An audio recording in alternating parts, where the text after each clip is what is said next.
Jesus talks about divorce in Matthew 19, but I'm just going to go before this back to Matthew 18. And he said basically, Jesus was telling a story about someone who would not forgive, right? So, let me see where it begins. And what this talks about is forgiveness, right? And Jesus had told Peter, he thought he was doing pretty good. He said, how often shall I forgive my brother who sins against me? Till 7 times? And Jesus says unto him, I say not unto thee until 7 times, excuse me, but until 70 times 7. That's like, it's not technically 70 times 7. It's repeatedly you forgive. Therefore is the kingdom of heaven likened unto a certain king, which would take account of his servants. And when he had begun to reckon, one was brought unto him, which owed him 10,000 talents. But forasmuch as he had not to pay, his Lord commanded him to be sold, and his wife, and his children.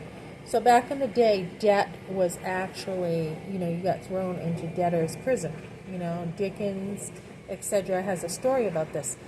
Debt was thought of to be morally wrong in many ways back a while ago, right? So many times you were sold into slavery, and debt can be like a slavery. So the servant therefore fell down and worshipped him. So we can see him begging for mercy, saying, Lord, have patience with me, and I will pay thee all. All right, so we can be like that in life, right? We can be like, oh my goodness, if you get in a car accident, you're like, oh my goodness, I'm so sorry.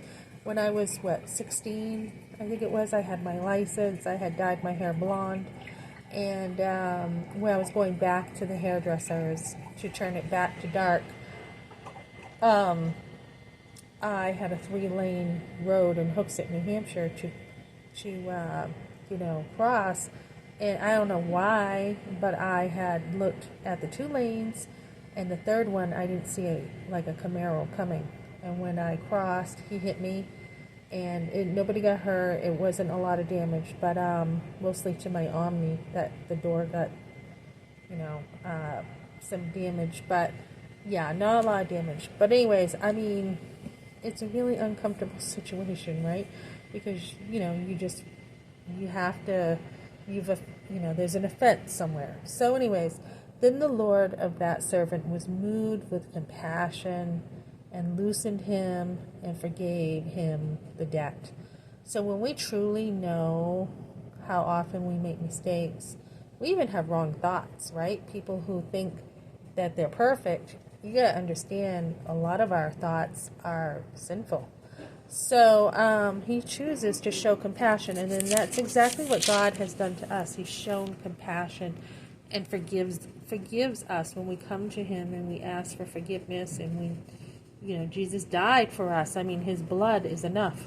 So, but that same servant, how could he have done this, right? He hardens his heart. He went out and found one of his fellow servants, which owed him 100 pence. That's not much compared to the other amount. And he laid hands on him and took him by the throat, saying, Pay me that thou owest. So he took him by the throat. And his fellow servant fell down at his feet and besought him, saying, Have patience with me, and I will pay thee all. And he would not, but went and cast him into prison, till he should pay the debt. So when his fellow servants saw what was done, they were very sorry, and came and told unto their Lord all that was done. Then his Lord, after that he had called him, said unto him, O thou wicked servant, I forgave you all your debt, because thou desired me. Shouldest not thou also have compassion on thy fellow servant? So we can see here that kind of the hypocrisy here. He wouldn't show the same grace that he was given, and his Lord was wroth and delivered him to the tormentors till he should pay all that was due unto him. So likewise shall my heavenly Father do also unto you, if you from your hearts forgive not everyone his brother their trespasses. So we are called, to forgive people. And I know there's circumstances in life that are really hard. But when you look at yourself and see what a sinner you are before God, there's no excuse not to forgive people, right? So going into that, divorce, right? Why do most people divorce? It's because of offenses that were not cleared up. That's all. I mean, somebody said to me once when my husband and I had an argument, "Don't you love him?" "Yep." Don't you love her?" "Yep." "Then what's the problem?" And that's the bottom line, right? What is the problem? When you get married, you're loving somebody and you already know that, there's enough there to get married. And to divorce, it's a hardness of heart. So, and it came to pass that when Jesus had finished these things, he departed from Galilee and came into the coast of Judea beyond Jordan, and great multitudes followed him, and he healed them. The Pharisees also came unto him, tempting him, saying, the Pharisees were always trying to trip Jesus up and test him. Unto him, is it lawful for a man to put his wife for every cause? So we know some men back in the day, if the wife burnt toast, it was divorce. And he answered and said unto them, have you not read that he which made them at the beginning made them male and female? So sex is always within marriage, right? It's always supposed to be within marriage. And said, for this cause shall a man leave his father and mother, and shall cleave to his wife. When you start getting people in your marriage, right, and everybody in there, and you're not thinking of your wife or cleaving to her and what she thinks, you have problems.